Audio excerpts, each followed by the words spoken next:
If you're responsible for marketing your business or company, then you know how fast the world is changing around you. There's no Joe consumer anymore. For the first time in the US, 1 in 3 people is not white. A 20-something is going to have very different shopping and purchasing habits than someone who's a baby boomer or older. And if you live in a rural area, you're very, very different than someone who lives in a major metropolitan area. These are just 3 ways that we can be different from each other. Diversity is not just defined as racial and ethnic diversity.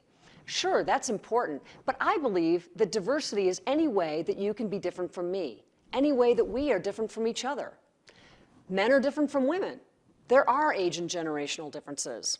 Someone who's in the military is going to be very different than someone who's a civilian. Someone who homeschools their child is going to be different than someone who doesn't. And political and religious differences all play a role. Customers are more diverse than ever before, and they have different needs and different expectations for doing business with you. To effectively communicate with someone who's different from you, you've got to tap into their values and what's important to them. When you tap into someone's values, you also tap into their heart, their mind, and ultimately, their wallet.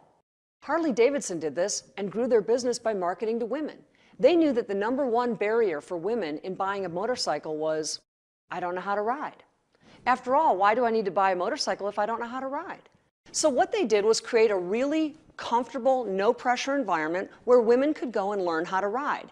They offered free clinics on Saturdays at Harley-Davidson dealerships, classes that were taught by a female instructor with the appropriate sized motorcycle and the appropriate weight of the motorcycle for these women. They offered free refreshments and, of course, a fashion show, because with Harley, it's all about the apparel as well as the motorcycle. And they watched their sales and their market share to women grow exponentially. Let me give you another example. If you have children and I don't, our daily lives are certainly going to be different, but our pressures and our priorities are also going to be different. And I guarantee you that the way that we are going to spend money and what we focus on is going to be different. Those things have nothing to do with racial and ethnic age differences or even what zip code we live in. They have everything to do with our values and what's important to us.